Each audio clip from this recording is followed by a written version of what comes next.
నమస్తే అండి. నేను మీ Kalyani. Welcome to our channel Kalyani kitchen Kadapa. ఈరోజు ఈ వీడియోలో ఈ సంక్రాంతి పండుగకి చింతపండు పులిహోర అలాగే గుమ్మడికాయతో తాలింపు. పండుగంటే పూజలతో, బంధువులతో హడావిడిగా ఉంటాం. అలాంటి హడావిడిలో కూడా ఇన్‌స్టంట్‌గా చింతపండు పులిహోర ఎలా తయారు చేసుకోవాలో ఈ వీడియోలో చూపించేస్తాను. చింతపండుని నానబెట్టాల్సిన అవసరం లేదు. అలాగే ఉడికించాల్సిన పని కూడా లేదు. ఈ ప్రాసెస్‌లో చేశారంటే క్విక్‌గా తయారు చేసుకోవచ్చు. టేస్ట్ కూడా చాలా బావుంటుంది. అలాగే గుమ్మడికాయతో చాలా సింపుల్ పౌడర్‌తో టేస్టీగా గుమ్మడికాయ తాలింపు ఎలా తయారు చేస్తానో ఈ వీడియోలో చూసేయండి. నా ఛానల్‌ని ఫస్ట్ టైమ్ చూస్తున్నట్లయితే సబ్స్క్రైబ్ చేసుకోండి. ఆల్రెడీ చేసిన వాళ్ళైతే చిన్న లైక్ చేసి హైప్ ఇవ్వండి. ఇంకా ఆలస్యం లేకుండా వీడియోలోకైతే వెళ్ళిపోదాం. ఇక్కడ నేను ఒక గ్లాసు వరకు సోనా మసూర రైస్ అయితే తీసుకుంటున్నాను. ఈ ప్లేస్‌లో మీకు నచ్చిన రైస్ అయితే తీసుకొచ్చుకొని తయారు చేసుకోవచ్చు. తీసుకున్న ఒక గ్లాస్ రైస్‌ని ఏ గిన్నెలో మనం వండుకోవాలనుకుంటున్నామో ఆ గిన్నెలో అయితే వేసేసి శుభ్రంగా కడగాలి. కడిగిన తర్వాత కొద్దిగా సాల్టు, హాఫ్ టేబుల్ స్పూన్ వరకు ఆయిల్ వేసుకోవాలి. సాల్ట్ వేయడం వల్ల రైస్ అనేది టేస్టీగా ఉంటుంది. ఆయిల్ వేయడం వల్ల రైస్ అనేది పొడి పొడిలాడుతూ వస్తుంది. ఇక్కడ నేను ఒక గ్లాస్ రైస్‌కి 2:30 గ్లాసు వరకు నీళ్ళు వేశాను. మీరు తీసుకున్న రైస్‌ని బట్టి నీళ్ళ క్వాంటిటీ అనేది వేసుకోవాల్సి ఉంటుంది. వీటన్నిటిని వేసిన తర్వాత స్పూన్‌తో ఒక్కసారి బాగా కలపండి. ఈ రైస్‌ని 10-15 నిమిషాల పాటు నానబెట్టిన తర్వాత రైస్ అనేది వండుకోండి. అలా చేయడం వల్ల రైస్ అనేది స్మూత్‌గా ఉంటుంది. పులిహోర కూడా కమ్మగా ఉంటుంది. నెక్స్ట్ స్టవ్ వెలిగించేసి కడాయి పెట్టుకొని అందులో 1 టేబుల్ స్పూన్స్ నువ్వులు వేసుకోవాలి. దోరగా లో టు మీడియం ఫ్లేమ్‌లో ఫ్రై చేసుకోవాలి. ఇక్కడ నేను తెల్లవి తీసుకున్నాను. మీరు నల్లవైన తీసుకొని ఫ్రై చేసుకొని ఒక బౌల్‌లో తీసేసుకొని చల్లార్చి పెట్టుకోండి. నెక్స్ట్ అదే కడాయిలోనే పులిహోర పొడికి కారానికి సరిపడా ఎండుమిరపకాయలు వేసుకోవాలి. మీరు తినే కారమును బట్టి ఎండుమిరపకాయలు అనేది వేసుకోవాల్సి ఉంటుంది. నెక్స్ట్ అందులోకి హాఫ్ టేబుల్ స్పూన్ వరకు ధనియాలు, హాఫ్ టేబుల్ స్పూన్ వరకు ఆవాలు, హాఫ్ టేబుల్ స్పూన్ వరకు మిరియాలు, అలాగే ఒక 10 గింజల వరకు మెంతులు వేసుకోవాలి. మెంతులు అనేది ఎక్కువ వేసుకోకూడదు, చేదొచ్చేస్తుంది. మీరు తీసుకున్న రైస్ క్వాంటిటీని బట్టి మెంతులు అనేది వేసుకోండి. అలాగే 4 కరివేపాకులు వేసుకోవాలి. పావు టీ స్పూన్ వరకు జీలకర్ర వేసేసి లో టు మీడియం ఫ్లేమ్‌లో బాగా దోరగా వచ్చేలాగా ఫ్రై చేసుకోవాలి. ఇవి వేగుతూ ఉంటే మంచి సువాసన వస్తూ ఉంటుంది. ఆ టైం వచ్చేంత వరకు వేయించుకొని వీటిల్ని కూడా ఒక బౌల్‌లోకైనా, ప్లేట్‌లోకైనా తీసేయండి. వీటిల్ని ఇక్కడ నేనైతే ఒక ప్లేట్‌లోకి అయితే తీసుకుంటున్నాను. ఇవి బాగా పూర్తిగా చల్లారిపోవాలి. చల్లారిన తర్వాతే గ్రైండ్ చేసుకోవాలి. ఇక్కడ నేను పులుపుకి సరిపడా చింతపండు తీసుకుంటున్నాను. ఈ టైంలోనే పులుపుకి సరిపడా మీకెంత కావాలో తీసుకోండి. మీరు తీసుకున్న రైస్‌ని బట్టి పులుపు అనేది ఎంతవరకు సరిపోతుందో మీకు తెలిసే ఉంటుంది కదా! అంతైతే తీసుకొని పెట్టుకోండి. నెక్స్ట్ ఒక చిన్న మిక్సీ జార్ అయితే తీసుకున్నాను. అందులో ముందుగా వేయించిన చల్లార్చిన దినుసులన్నీ వేసేసుకోవాలి. మూత పెట్టేసి వీలైనంత మెత్తగా గ్రైండ్ చేసుకోండి. ఇలా గ్రైండ్ అయిన తర్వాత అందులో ముందుగా చూపించిన చింతపండునైతే తీసివేస్తున్నాను. మీరు కావాలంటే ఒక చిన్న బెల్లం ముక్క వేసేసి గ్రైండ్ చేసుకోవచ్చు ఈ టైంలో. నేనైతే వేయడం లేదు. చింతపండు వేసిన తర్వాత వీలైనంత మెత్తగా గ్రైండ్ చేసుకోవాలి ఈ విధంగా. అలా గ్రైండ్ అయిన తర్వాత ముందుగా వేయించి చల్లార్చి పెట్టుకున్న నువ్వులు వేసుకోవాలి. నువ్వులనేది లాస్ట్‌లోనే వేసుకోవాలి. ముందే వేసామంటే ఫైన్ పౌడర్ లాగా అయిపోతుంది. లాస్ట్‌లో వేయడం వల్ల అక్కడక్కడ నువ్వులు కనిపిస్తూ, పంటికి తగులుతూ చాలా బావుంటాయి. ఇక్కడ గ్రైండ్ చేసిన పులిహోర పొడినైతే బౌల్‌లో తీసేసాను. నెక్స్ట్ స్టవ్ వెలిగించేసి ఒక పాన్ పెట్టుకోవాలి. అందులో పులిహోరకు సరిపడా ఆయిల్ వేసుకోవాలి. పులిహోర అంటే కొంచెం ఆయిల్ అనేది ఎక్కువే పడుతుంది. మీరు తీసుకున్న రైస్‌ని బట్టి వేసుకోండి. ఆయిల్ వేడెక్కిన తర్వాత అందులో కొద్దిగా వేరుశనగకాయ పప్పులు వేసుకొని వేయించుకోవాలి. తర్వాత అందులోకి పోపు దినుసులు కూడా వేసుకొని బాగా చిటపటలాడించుకోవాలి. నెక్స్ట్ అందులోకి ఒక 2-3 వరకు ఎండుమిరపకాయలు వేసుకొని కూడా వేయించుకోవాలి. అందులోకి ఇంకొద్దిగా ఇంగు వేసుకొని ఫ్రై చేసుకున్నామంటే పోపు చాలా బావుంటుంది. ఇవన్నీ వేగిపోయిన తర్వాత 4 పచ్చిమిరపకాయలు చిలుకలుగా కట్ చేసి వేశాను. అలాగే గుప్పెడు వరకు పచ్చి కరివేపాకు వేసేసి గరిటెతో ఒకసారి బాగా కలిపేస్తున్నాను. వేసిన పచ్చిమిరపకాయలు, అలాగే పచ్చి కరివేపాకు కూడా బాగా క్రిస్పీగా వచ్చేలాగా వేయించుకోవాలి. పోపు అనేది కరెక్ట్‌గా పెట్టుకున్నారంటే పులిహోర టేస్ట్ కూడా చాలా బాగుంటుంది. నెక్స్ట్ అందులోకి కొద్దిగా జీడిపప్పు పలుకులు వేశాను. మీరు కావాలంటే వేసుకోవచ్చు. లేదంటే స్కిప్ చేసేయండి. జీడిపప్పు వేగిపోయిన తర్వాత అందులోకి హాఫ్ టేబుల్ స్పూన్ వరకు అల్లం వెల్లుల్లి పేస్ట్ వేసేసి పచ్చి వాసన పోయేంత వరకు బాగా కలపాలి.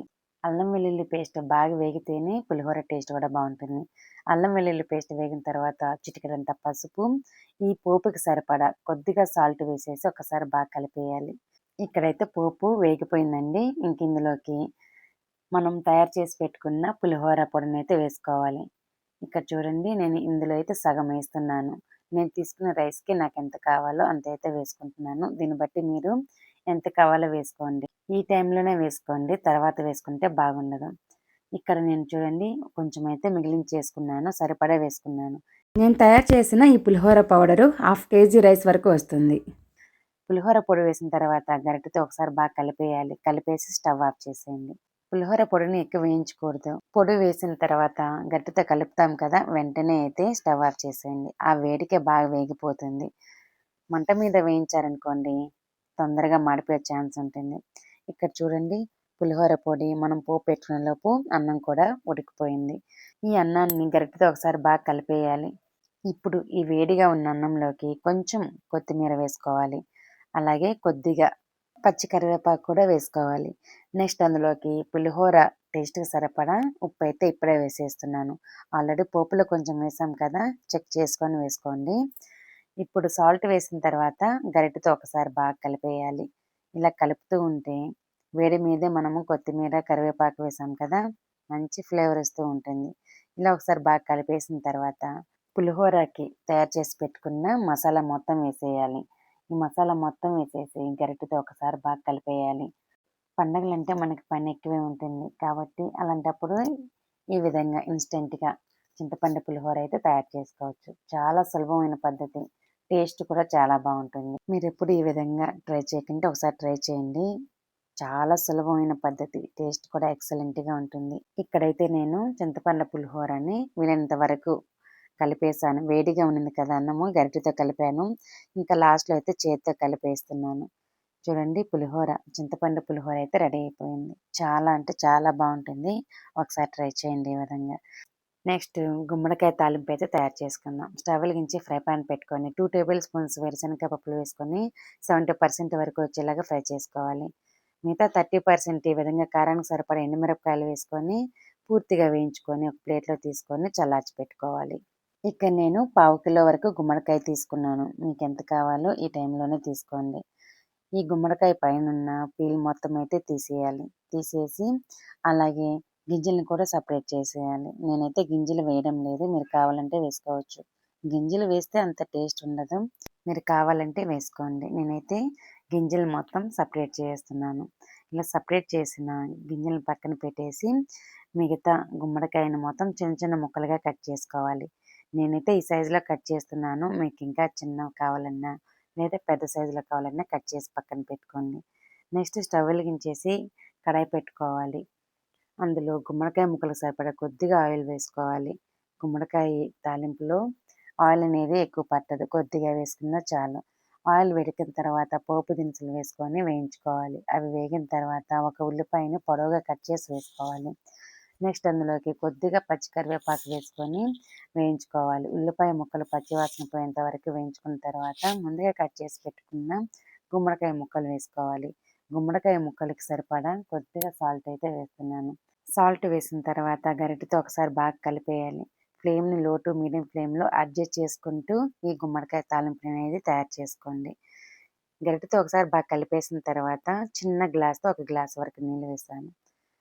కొద్దిగా నీళ్ళు వేస్తే తొందరగా ఉడుకుతుంది. నీళ్ళు వేసిన తర్వాత మూత పెట్టి ఫ్లేమ్‌ని తగ్గించి పెట్టండి. అవి ఉడుకుతూ ఉంటాయి. ఈలోపు పప్పుల పొడి తయారు చేసుకుందాం. ఒక చిన్న మిక్సీ జార్‌లో ముందుగా వేయించి పెట్టుకున్న ఎండుమిరపకాయలు, వేరుశనగకాయ పప్పులు, అలాగే 2 టేబుల్ స్పూన్స్ పుట్నాల పప్పు కూడా వేసి ఈ పప్పుల పొడికి టేస్ట్‌కి సరిపడా కొద్దిగా సాల్ట్ వేసేసి మూత పెట్టి మెత్తగా గ్రైండ్ చేసుకోవాలి. నెక్స్ట్ అందులోకి ఒక 4-5 వరకు వెల్లుల్లి రెబ్బలు కూడా వేసేసి వీలైనంత మెత్తగా గ్రైండ్ చేసుకొని పక్కన పెట్టుకోండి. ఈలోపు మనం ఒకసారి మూత తీసి అయితే చూసేద్దాము. మధ్యలో ఈ విధంగా ఒకసారి కదపడం వల్ల గుమ్మడికాయల ముక్కలన్నీ ఈవెన్‌గా కుక్ అయిపోతాయి. మళ్ళీ ఒకసారి మూత తీసి అయితే చూపిస్తున్నాను. చూడండి, ఇక్కడ నీళ్ళన్నీ అయితే ఎగిరిపోయాయి. నీళ్ళేమీ లేవు. ఇప్పుడు మూత తీసేసి ఒక 2-3 నిమిషాల పాటు ఫ్రై చేసుకున్నామనుకోండి, తేమ అనేది ఎక్కడ ఉండదు. గుమ్మడికాయ ముక్కలైతే చాలా తొందరగా ఉడికిపోతాయి. ఒక 5-10 నిమిషాల లోపే ఉడికిపోతాయి. ఇక్కడ మూత తీసేసిన తర్వాత ఒక 2-3 నిమిషాల పాటు లో ఫ్లేమ్‌లో మగ్గించుకున్నాను. తేమ అనేది ఎక్కడా లేదు. ఆ టైంలో మనం గ్రైండ్ చేసి పెట్టుకున్న పప్పుల పొడిని వేసేసి ఒకసారి బాగా కలిపేయాలి. కలిపేసిన తర్వాత స్టవ్ ఆఫ్ చేసేయండి. పప్పల పొడి వేసిన తర్వాత ఎక్కువసేపు ఫ్రై చేసుకోకూడదు. ఎక్కువసేపు ఫ్రై చేశారంటే పప్పల పొడి మాడిపోయే ఛాన్స్ ఉంటుంది. టేస్ట్ కూడా డిఫరెంట్‌గా ఉంటుంది. కాబట్టి పప్పల పొడి వేసిన వెంటనే స్టవ్ అయితే ఆఫ్ చేసేయండి. అంతే అండి. ప్రతి సంక్రాంతికి మా ఇంట్లో తయారు చేసుకునే ఇన్‌స్టంట్ చింతపండు పులిహోర, గుమ్మడికాయ తాలింపు అయితే రెడీ అయిపోయింది. రెసిపీస్ నచ్చితే మీ ఇంట్లో కూడా తప్పకుండా ట్రై చేయండి. Thanks for watching. బాయ్.